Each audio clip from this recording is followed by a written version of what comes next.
Alô, gente, que bom estar com você de novo. Não se assusta, é o professor Geraldo, camisinha vermelha, pagando promessa, pagando mico, né? Mas são só 4 aulinhas de camisa vermelha. Depois eu volto na nossa boa camisa verde lá de Ciências da Natureza.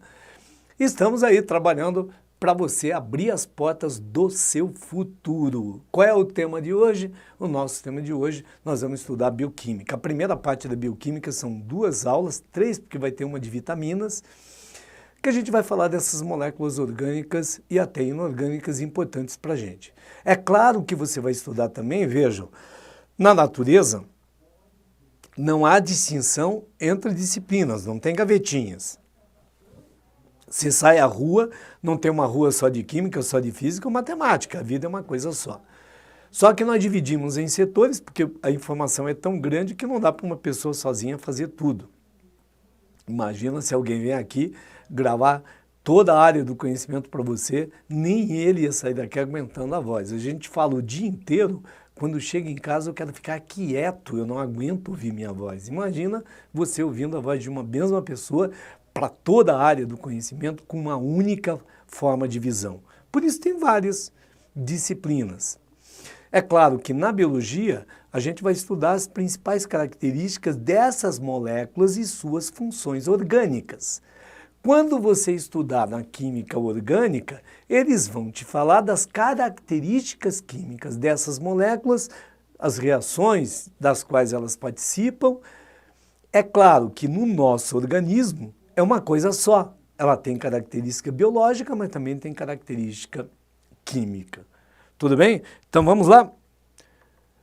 Aula 26, ó, primeira parte da bioquímica. O que é que nós temos aí? A composição básica dos seres vivos. Aqui já várias questões eu já encontrei de vestibulares com esse gráfico aqui parecendo um disco de pizza. Eu quero que você guarde 2 a 3 coisinhas.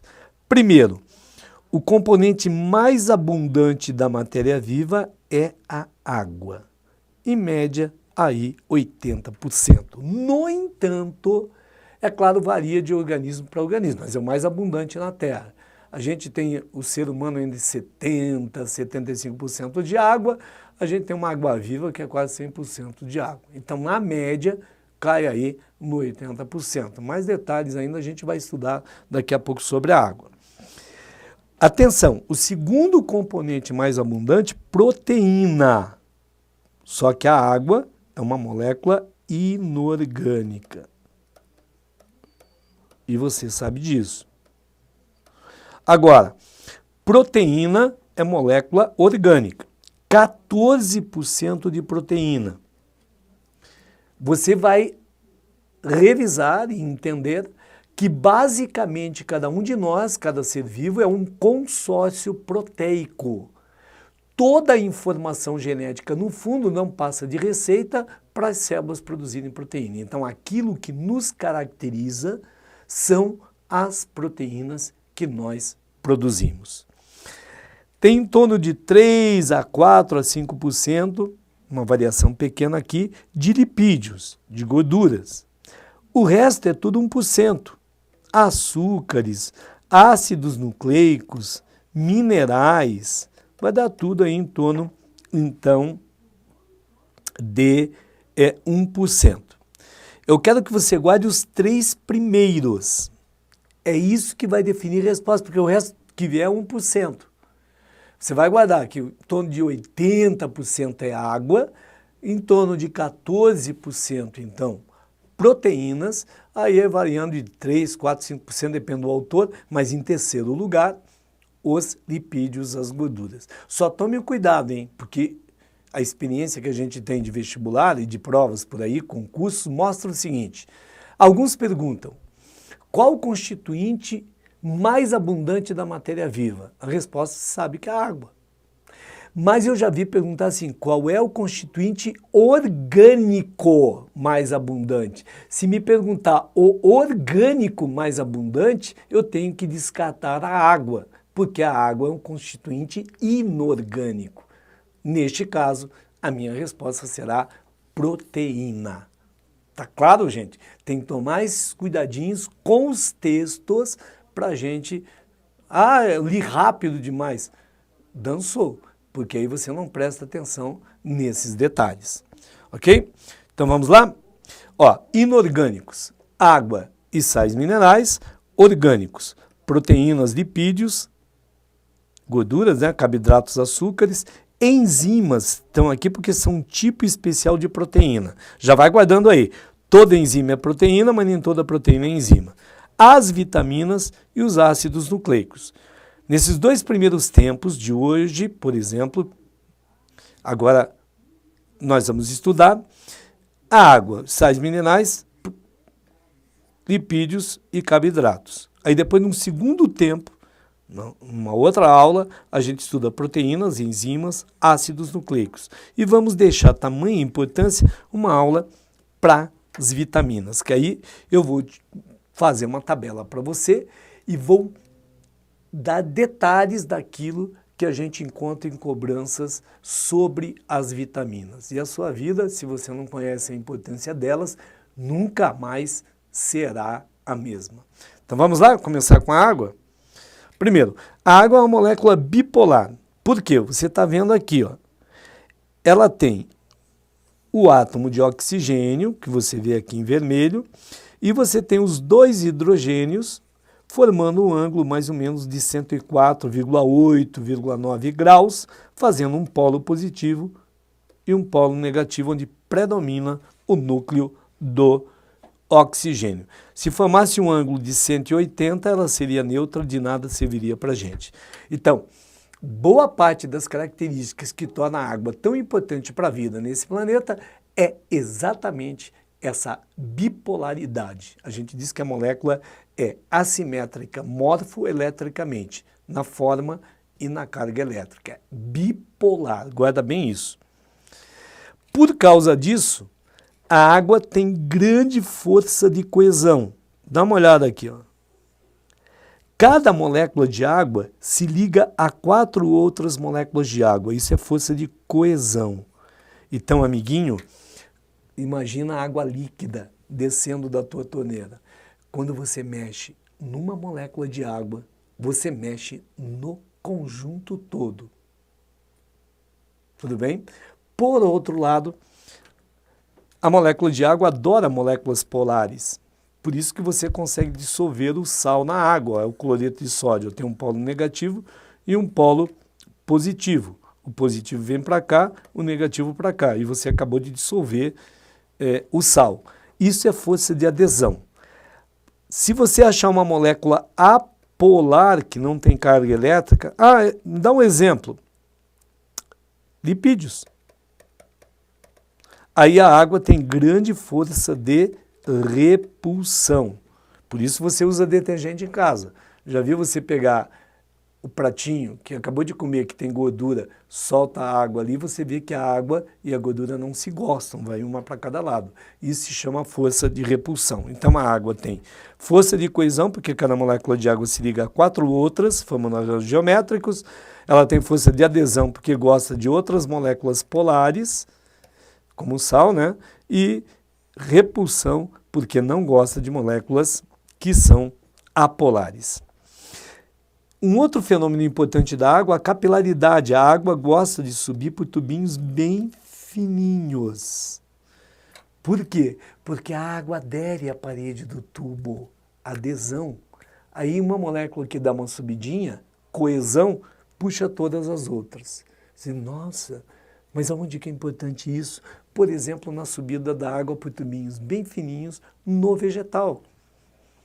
Você vê, são características da água fundamentais para que ela, da raiz, chegue até as folhas, onde vai ocorrer a fotossíntese. Olha quanta coisa você está revisando ou aprendendo.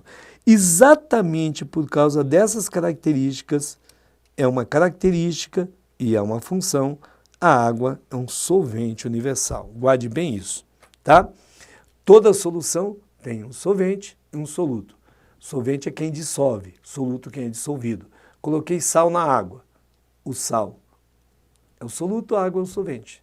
Coloquei açúcar na água, uma aguinha com açúcar. Pois O açúcar é o soluto, a água é o solvente, ok? Alto calor específico. Para você mudar de estado físico, a água consome grande quantidade de calor. Para você vaporizar a água, passar de líquido para vapor, também precisa grande quantidade de calor. Olha aí, é por isso que quando está muito quente, a gente sua. O nosso suor, ao transformar em vapor, você está transpirando, você está perdendo calor e mantendo a sua máquina refrigerada. Ó, funções. Solvente universal, dentro das nossas células, é um veículo de transporte de substâncias, responsável por reação de hidrólise. O que é isso, Geraldo? Lise, quer dizer quebra. Então, quando eu quebro alguma molécula, eu injeto a água aí. Por isso, hidrólise. Ajuda a manter a nossa temperatura. Por que ajuda a manter a temperatura? Exatamente por causa do alto calor específico, alto calor de vaporização.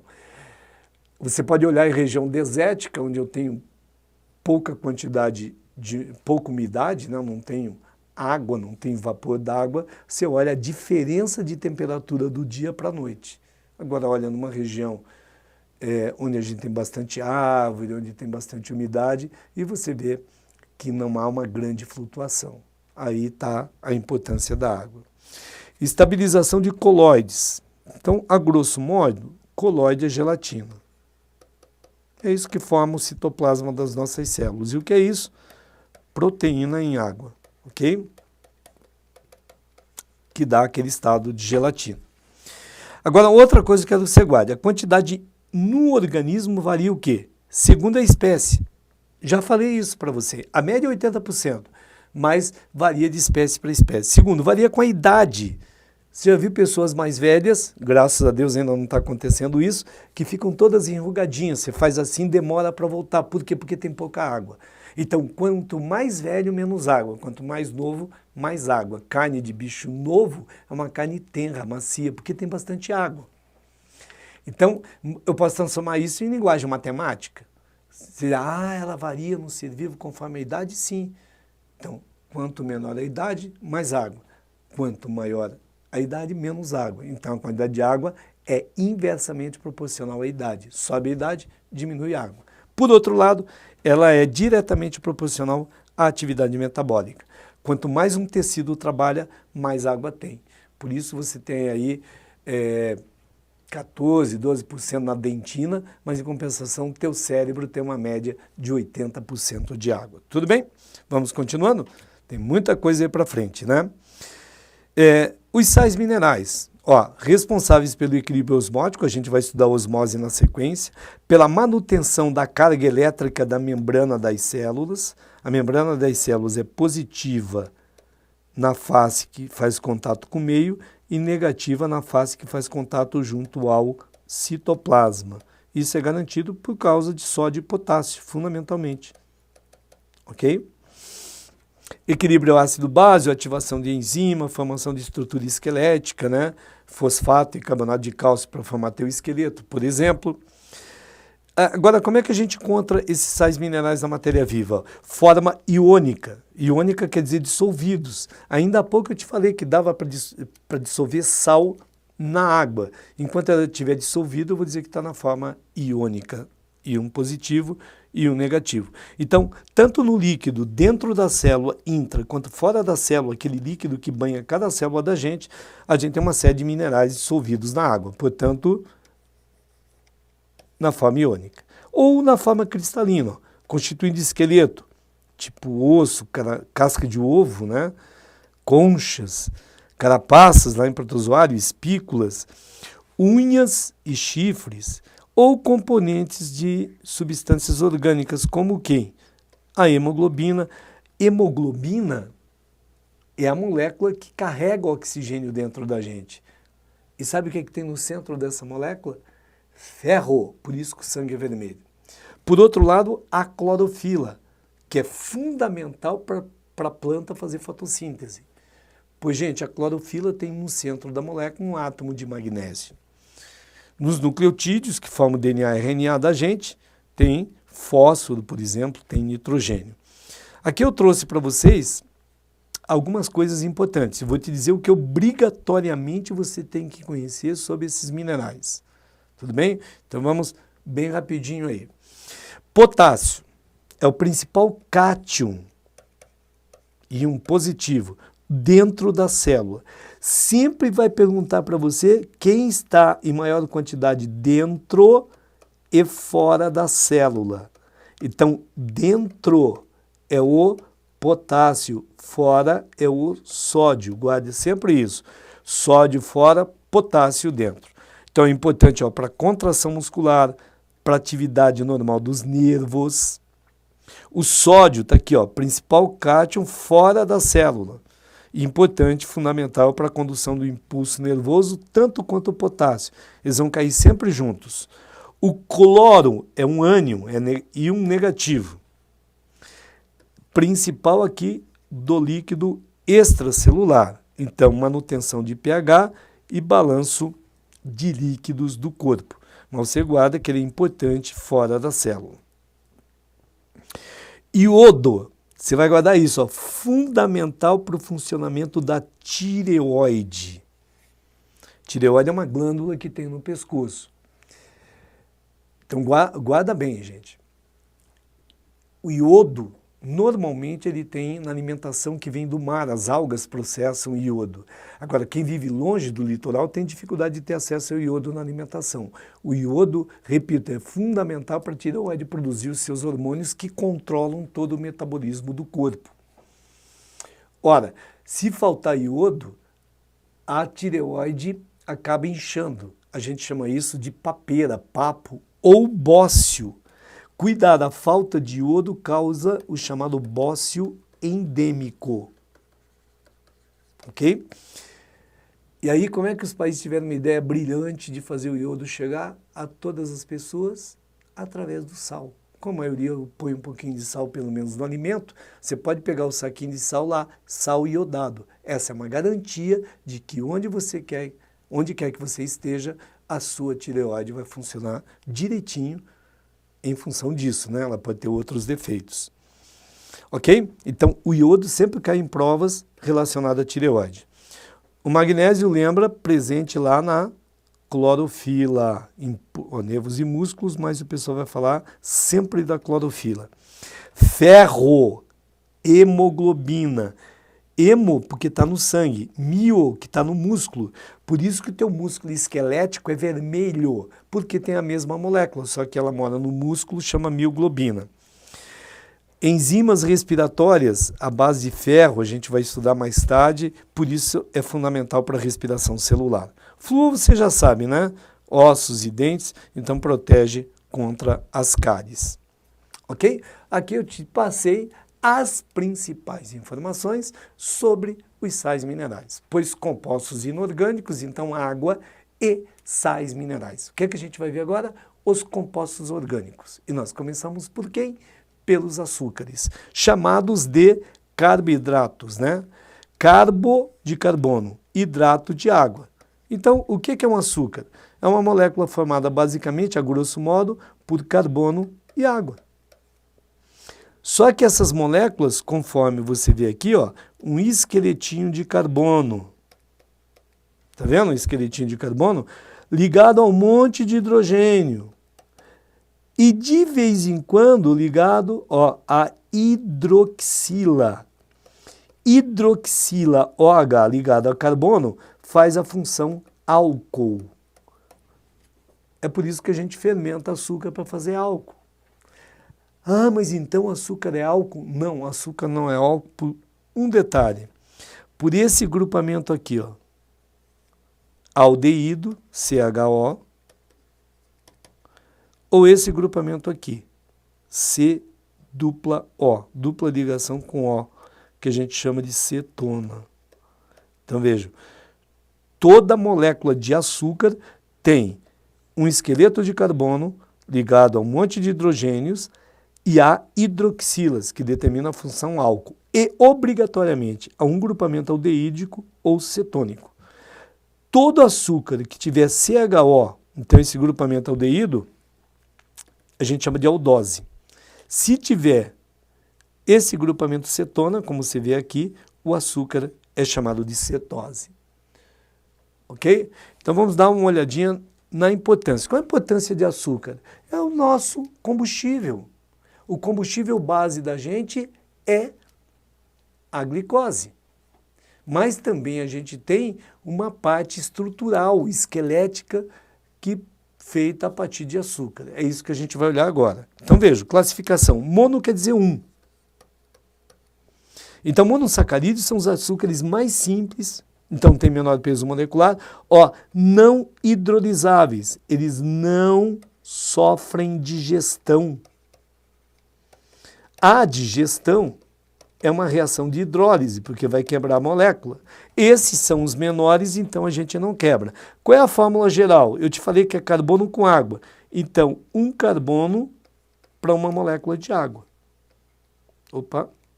Um carbono para uma molécula de água. Só que eles variam de 3 a 7. Os mais importantes são as pentoses, de 5 carbonos, e as hexoses. Então, só vou substituir aqui para te contar um segredão que você nunca vai esquecer. Se os de 5 carbonos, então vamos botar C igual a 5, ou N igual a 5, né? Porque são 5 carbonos. Então, você tem aqui, vou trocar N por 5. C5, aqui vale 5. 5 vezes 2, 10. 5 vezes 1, onde não tem nada, é 1. 5. Então, atenção, C5H10O5. Os monossacarídeos você guarda, o número de carbono e de oxigênio é o mesmo e hidrogênio é o dobro. Então você facilmente chega, quer ver uma coisa? As hexoses, carbono 6, hidrogênio o dobro, 12, e o oxigênio igual ao carbono 6. Então, sempre carbono e oxigênio iguais, hidrogênio o dobro. O que é que você tem que saber? Os principais exemplos das pentoses e hexoses. Guardou? Então, monossacarídeo, o que tem de mais simples, açúcar pequenininho, é um açúcar que não vai ser desmontado, é isso que a gente absorve no intestino. Agora vejam, quais são as pentoses? A ribose, presente no RNA, o RNA é uma molécula que vai produzir proteína na gente, e a desoxirribose, que é o açúcar presente no DNA. Por isso essas pentoses são importantes.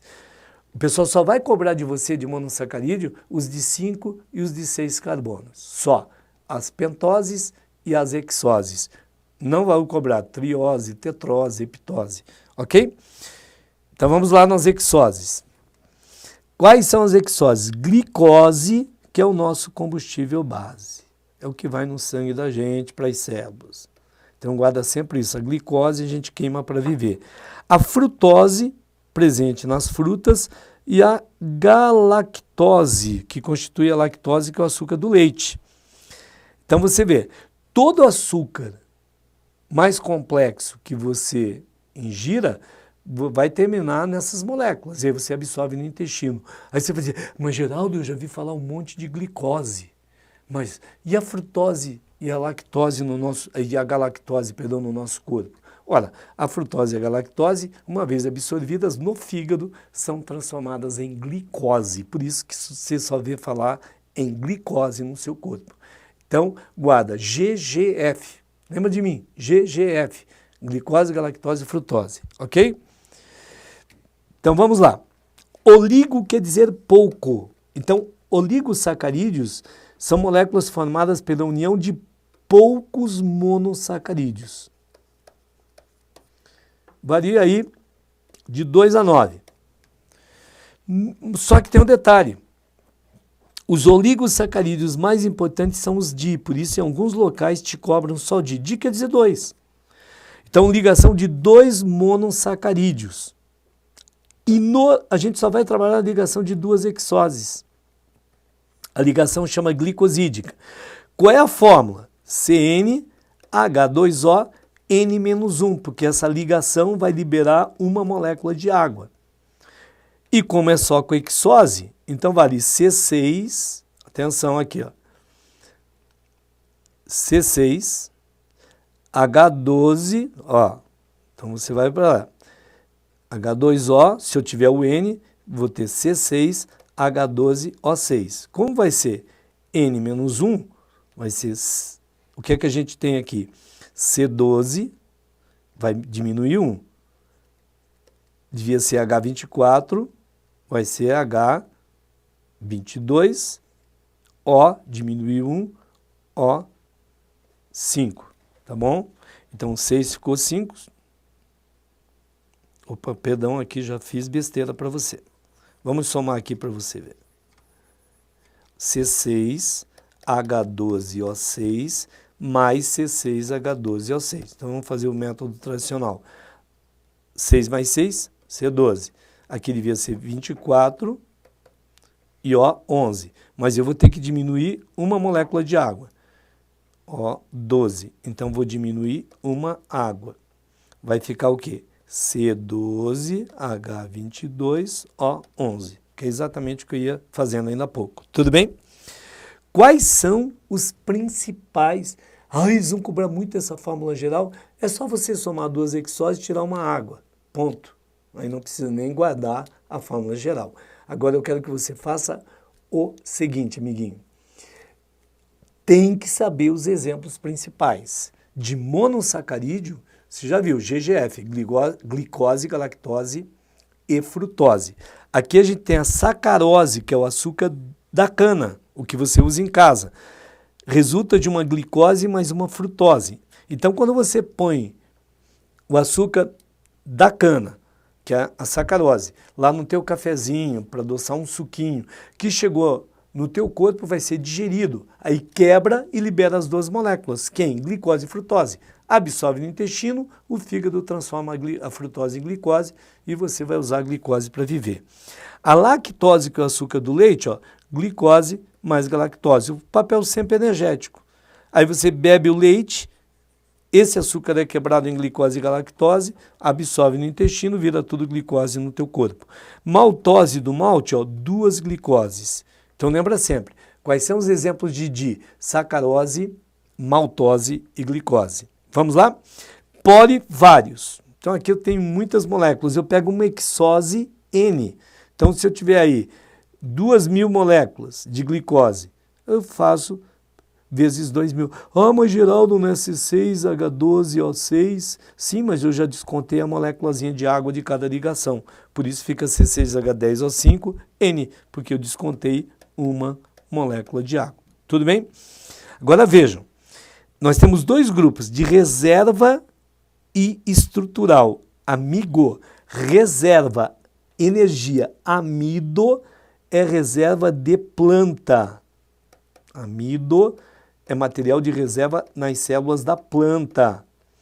E o glicogênio de animais. Então, isso é o papel de reserva de polissacarídeo. Animais, ok? Todo excesso de glicose que a gente tem, se tiver muito, você acaba transformando em gordura, porque por isso comer açúcar demais engorda. Mas num padrão normal, sobrou glicose, forma glicogênio. E você acumula onde? Fígado e músculo. Lembra bem disso. Onde que eu acumulo glicogênio? Fígado e músculo. Tudo bem? Aí você tem estrutural, celulose, esquelético da parede de célula vegetal. A celulose é extremamente resistente. Tudo que é feito de madeira que você conhece, se você cortar com uma porta, cortar um armário e colocar no microscópio, você vai ver apenas o contorno da célula. Aquilo ali é celulose. Então, o polissacarídeo, o carboidrato mais abundante que tem na Terra é a celulose. Tudo que é de madeira você está usando celulose. Então, celulose, parede celular de quem? Das plantas. E quitina forma o esqueleto externo, exoesqueleto de artrópodos, tipo o quê? Inseto. Ou o camarãozinho, sabe o camarão? Aquela casca do camarão, aquilo ali é um polissacarídeo, é quitina. Tudo bem? Rapidamente vou te mostrar os lipídios. Todo lipídio é um éster, feito o quê? De ácido graxo. Ácido graxo é um ácido, aqui ó, carboxílico, ácido carboxila, tem carboxila, COOH, isso aqui chama carboxila e determina a função ácido. Se tiver muitos carbonos, a gente chama de ácido graxo, né? E aqui tem álcool. 3 carbonos, 3 hidroxilas e hidrogênio. Esse é o glicerol. É o principal álcool que entra na constituição dos lipídios. E os lipídios cumprem um monte de função na gente. Cuidado com essa guerra boba contra lipídio. O que a gente tem que cuidar é para não ter excesso de lipídio que faz mal. Mas lipídio para a gente é fundamental, inclusive para formar a membrana das células. Então, olha lá. O que é lipídio? Éster de ácido graxo e álcool. O que ele faz? Função estrutural, esquelética. A membrana de todas as células da gente tem que ter lipídio, senão nós não estaríamos aqui. Ó, formação de membranas. Energética é a maior reserva de energia que a gente tem. Por isso, se você comer demais, produz lipídio para guardar essa energia, ok?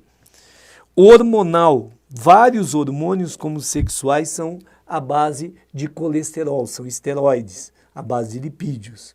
Então, se eu não tiver gordura, eu não consigo produzir o hormônio sexual, ok? Aquelas mulheres muito magras, às vezes têm dificuldade até de engravidar, porque tem dificuldade de produzir tudo que elas precisam à base de lipídio.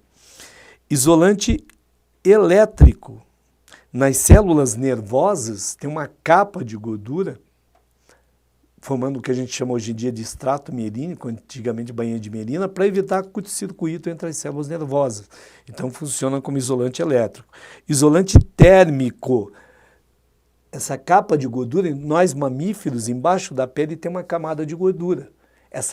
Que é o toucinho do porco. Essa capa de gordura impede que a gente perca calor pro meio, né? Então animais de clima frio têm essa capa mais espessa, de clima quente, mais delgadinha.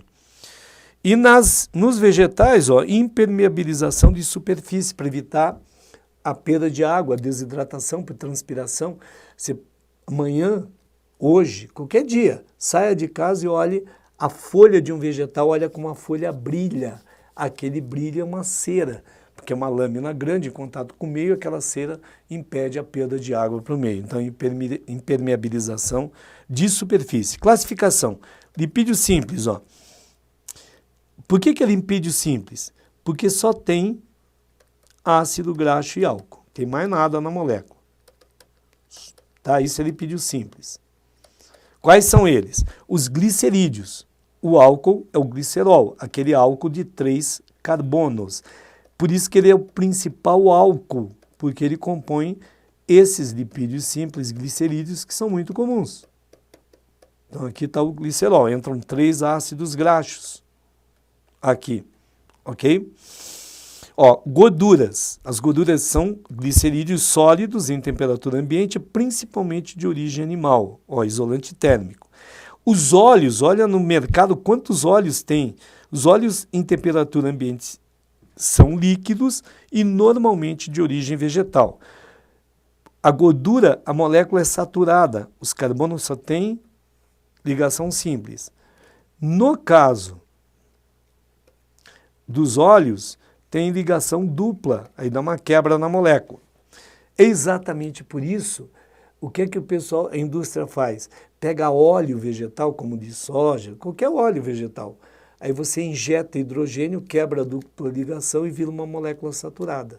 Essa é a fórmula de produzir margarina. Olha na tampinha de margarina, está lá, óleos vegetais hidrogenados. Você tem que saber que isso cobra em prova, tudo bem?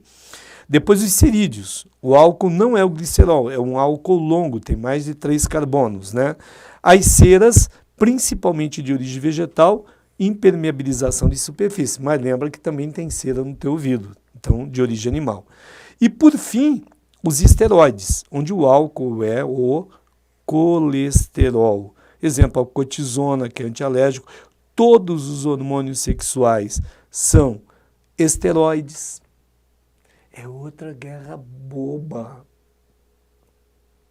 a gente precisa de colesterol. Membrana de célula animal tem colesterol. Lembra uma coisa, não existe colesterol nos vegetais. Então tá lá, vou comprar um suco porque suco dessa fruta não tem colesterol. Nenhum suco de qualquer fruta tem colesterol, porque ele tem na membrana de célula animal, ok? Só que tem um detalhe, para carregar, lembra que gordura e água não se gostam? Então, para a gordura ser veiculada no sangue, ela vai ligada à proteína. E nós temos dois grupos de proteínas que carregam a gordura. Atenção. Uma chamada de baixa densidade e outra de alta densidade. Como é do inglês, então, LDL e HDL. Low density e high density. Então, aqui é baixa e alta densidade. Essa lipoproteína traz do fígado para o sangue. O excesso que está no sangue é carregada por essa que vai do sangue pro fígado e esse destrói. Tá? Por isso que o pessoal chama o LDL de mau colesterol e esse de bom. Na verdade, ninguém é mau, ninguém é ruim. É que o excesso de colesterol, se o LDL estiver muito alto, vem muito para cá e vai fazer placa de gordura na artéria. Aí vai causar uma inflamação, pode calcificar e pode levar a um infarto do miocárdio, tá? Então, se perguntarem o mal e o bom, lembra do Cebolinha. Cebolinha vai dizer ruim, luim. Então, quem é o luim? O que tem o L, o LDL. Tudo bem? Gente, passamos um monte da hora porque esse assunto é extremamente importante. Um grande abraço, até a próxima.